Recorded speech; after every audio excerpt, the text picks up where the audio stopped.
Hello guys and welcome to Gran Turismo 7 Basics. So in this video I'll try to explain all of the basics in Gran Turismo, like menus. We will go through all of the driving conditions there are, and also I will talk about driving. So I will kind of guide you to get and start racing in Gran Turismo and make yourself a better driver. You know, because a good basis is always a solid foundation for something better. So let's go and start off with this video. So I'll first go to this garage, and here you can change your car, you can do the car settings, you can kind of go through gifts, tuning parts, and this car collection. So you got 430 cars available in this game. So every car in this game has a little profile, and here you can just access that and, you know, look at the cars you already got. So the next stuff is cafe. So cafe is one of the most important aspects in Gran Turismo. So Gran Turismo Cafe, it has 39 menus, including the additional 3 that we got in the 1.15 update, and you need to pass all of them to complete the single player mode. It also includes this collection. You can have a look at the shots you got from completing each menu. For example, this was menu number 26, and also you need to do a couple of menus to unlock everything in the game. So this is already unlocked the game, so I got all of the menus, so you need to unlock a few to get to, let's say, this tuning menu. So in this tuning menu you got a lot of things you can go for, and it's pretty much the place where you can tune up your car and make it work a little bit better. So I'm using this car, CLK Elam 98, which is already a race car, so it doesn't need a lot of upgrades. So you can see I can kind of buy the nitro system, or I can get the steering angle adapter, but apart from that I don't need to buy anything else because this car is already heavily modified. But for other cars, yeah, just go air and put the Mazda up to like 850 horsepower.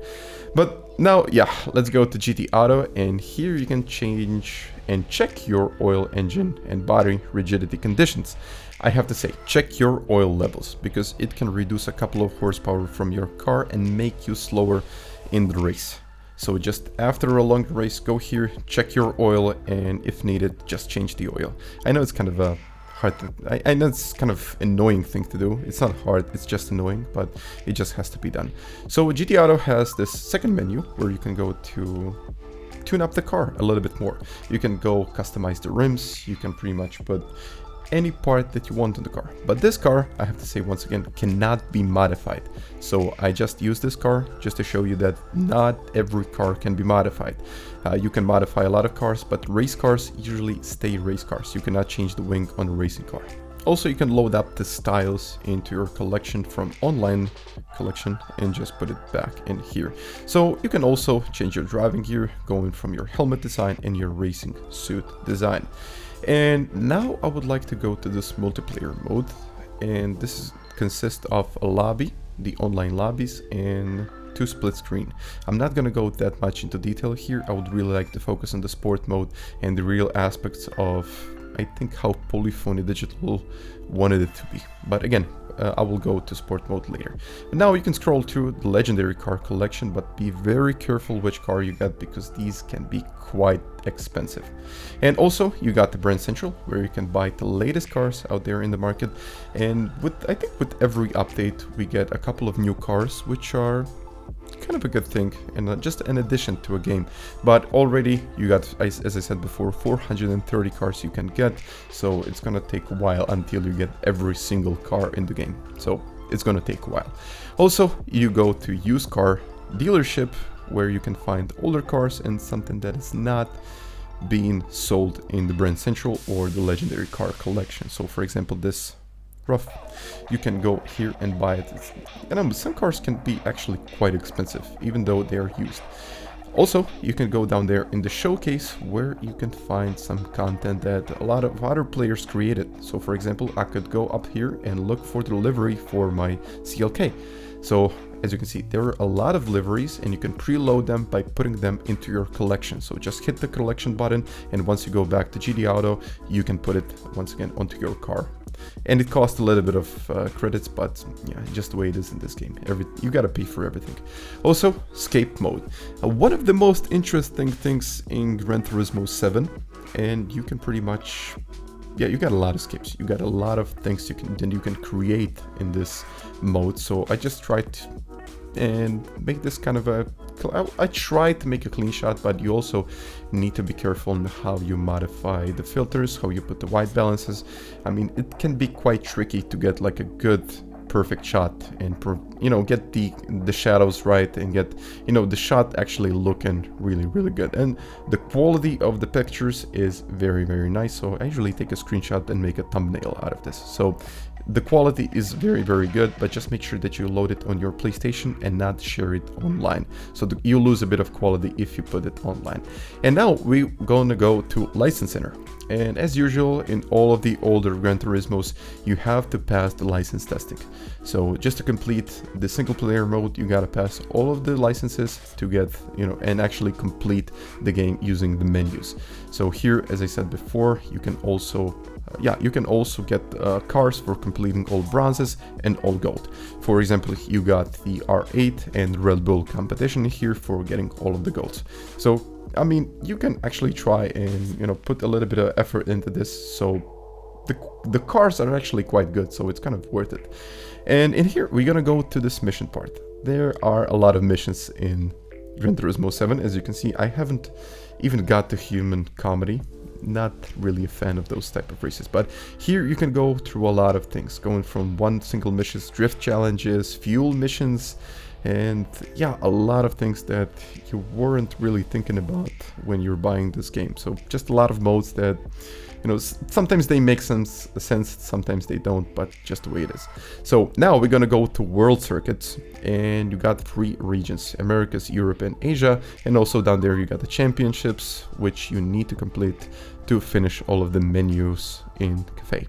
So here you can go to, let's say, Monza, and here you got the arcade circuit experience, time trial, drift challenges, and actually it's a drift trial and a custom race. So here you can access the circuit experience, and for completing the circuit experience you get, in this case, 500,000 credits for every gold. So it's quite a process, but I think it's kind of worth it going through this, and it's kind of easy way to get credits in this game. But now I would really like to go into sport mode, because this is one of the aspects of the game that I'm spending a lot of time in. And when you go to daily races, these are usually split in 3. I don't know if it's gonna be in the future, but it was something like this. I was exactly like this in Gran Turismo Sport. You got daily race A, B, and C. So the C is usually the longest one, B being kind of a mediocre in between A and C. So usually you got a lot of classes in here. For example, this was a Group 1 race. So you got to race in medium tires for this one, and you can also check the settings. And be careful, sometimes you gotta do a mandatory stop, put some mandatory tires on, or just have to do something like either it's a stop or a mandatory tire, or a mandatory tire change. It's always one of those things. But also make sure that you check the leaderboards, because you can find the best time in here. I was actually 216th here. This was an exploit in the game, which I think is going to be fixed in the future. I really hope so, that is going to be fixed in the future. But you can pretty much go through all of the qualifying times, and you can even put a replay from the fastest guy out there, and you can study how he's doing his fastest lap. So I think it's kind of a good feature. And also this lap time challenge, you cannot watch the replay here, but this is pretty much what you get in here. There is no reward for this. It's just an online time trial where pretty much all of the drivers around the world compete. So I was 62nd in the world at this point. I think I dropped a little bit more after this, after shooting this video. So yeah, you can look at the profile, but you cannot really have a look at the lap of the guys that are doing it. So there are no rewards at this point in this mode. Maybe in the future there will be something, but I don't know how are they thinking about this mode and what this mode is going to represent. But you also got the Gran Turismo World Series, and it consists of the Nations Cup and the Manufacturers Cup, and also some other, I think some other cups that are going to be added later. But you can go in here and check out your rankings. So this consists of a couple of races in the season. For example, this season was, I think, 6 races long, and you can also check your domestic ranking, regional ranking, local ranking, and pretty much any ranking there exists. So Yeah, I have to say one thing. So you can see I'm in GT1 league. This means that I have a pretty high DR and I'm put against a higher rated drivers. So this means if I finish a good race in kind of in a higher place than usual, I will get a lot of points. So not as usual, but usually when you get into the race, you are kind of allocated to this certain range of points. So if you're being in the top split, for example, you can pretty much go from, let's say, 450 points to all the way down to, let's say, 220 points. So even finishing last would get you more points than being in, let's say, a B-rated lobby, where you can at tops get 120 points. I'm talking, I'm just talking about this in the way it works, but it's usually not 120, it's usually a little bit more or less. It depends on how hard your lobby is and how quick are the players in there. And also something similar works with the manufacturer's ranking and the manufacturer's cup, but here you gotta pick one manufacturer, and here I went with the Genesis, and you will stay and sign this manufacturer for the rest of the season. So I can only drive the Genesis for 6 races. And then after the season passes, I can choose another manufacturer, or I can just, decide not to do this one. Yeah, that's probably not what I'm gonna do, but still, that's an option. And you also got this GT Cup by Toyota, and I cannot show you inside because my country is not allowable to do this one, so I cannot really enter this Toyota Gazoo Racing GT Cup. But it's pretty much the same thing as the Nations and the Manufacturers Cup. And now I'd like to go to this My Page profile, where you got a couple of options. You can pretty much look at any stat there exists. You can also have a look at your driver rating, which goes from E to S, E being the lowest, S being the best, and also you got the sportsmanship rating. So that means how clean you are as a driver. It also goes from E to all the way to S, S being the best one. So S really means you are really clean driver, and you just drive really good. So you can also go through your notifications, newsfeed, milestones, gallery, and you can actually have a look at your shots that you did previously, which something that I did in the Scapes in the earlier part of this video. And there are quite some good shots you can take in this game. But now I would really like to talk about race conditions. This is a nightmare if you don't know what you're doing about it. And also the tire choice for each and every single race condition.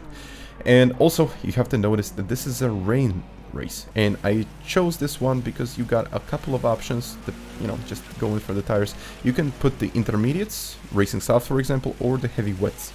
And I will explain every condition that, that is allocated for that particular tire. Also, you got the weather radar, so you kind of know when the rain is coming, so you can be prepared, put the right tires on, and just be safer in the race. But you can see it's very heavy rain out here, and the bar on the left, in the bottom left, is slowly filling up. And we can also see in the weather radar that we are just going through this kind of stage where not a lot of rain is incoming, but we still have a very damp track. And also I was talking about this one. So 1 bar means you can pretty much stay on slicks and not really be affected that much. As you can see, all of these guys were on slicks. And when the bar gets to this second level, or the second bar, you need to be on the intermediates, so it's kind of safe to be in the intermediates.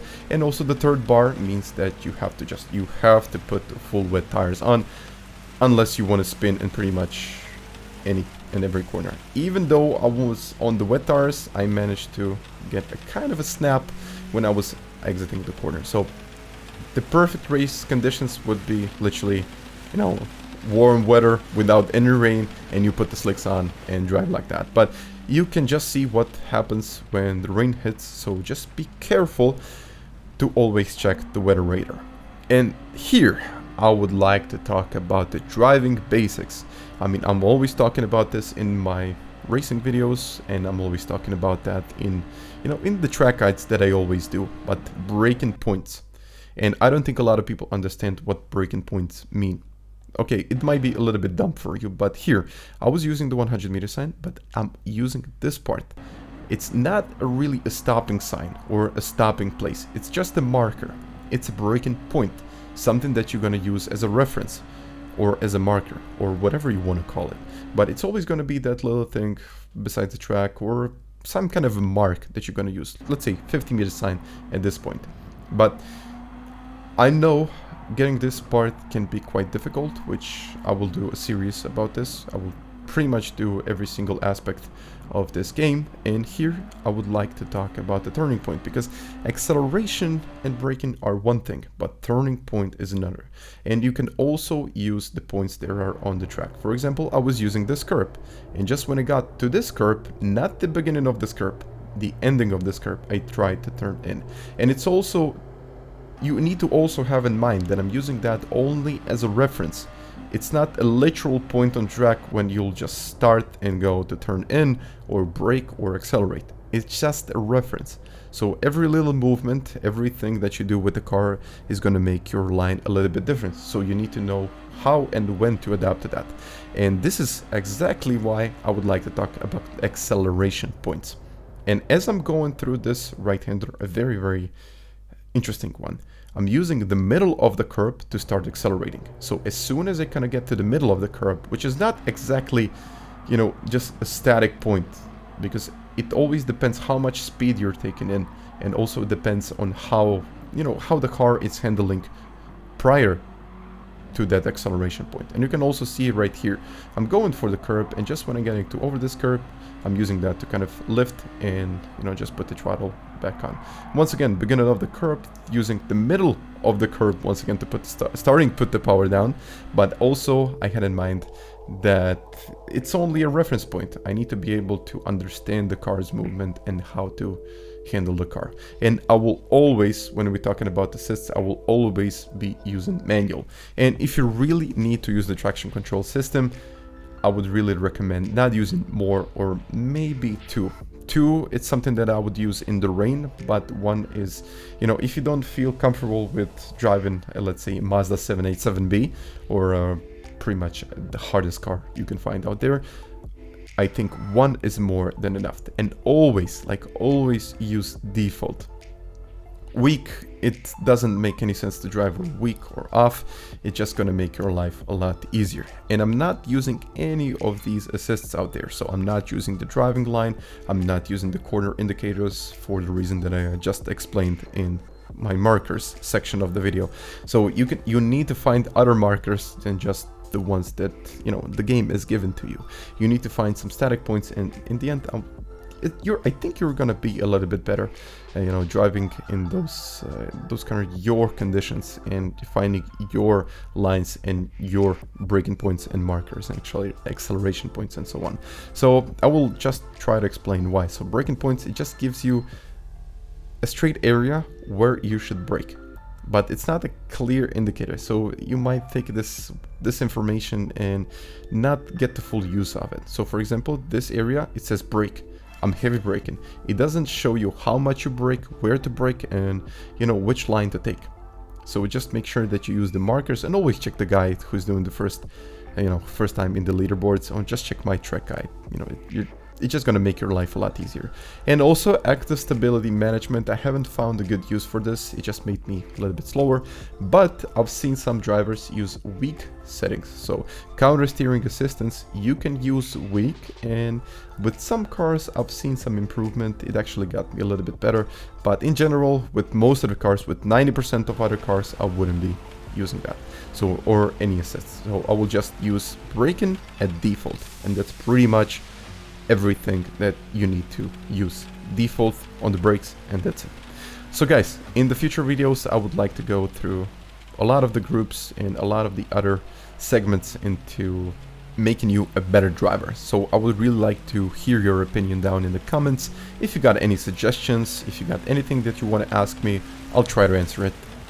I'm usually taking a little bit of time to answer all of your questions, but yeah, it's just a lot of comments out there. So guys, once again, thank you very much for watching this, and I'll catch you next time. Bye.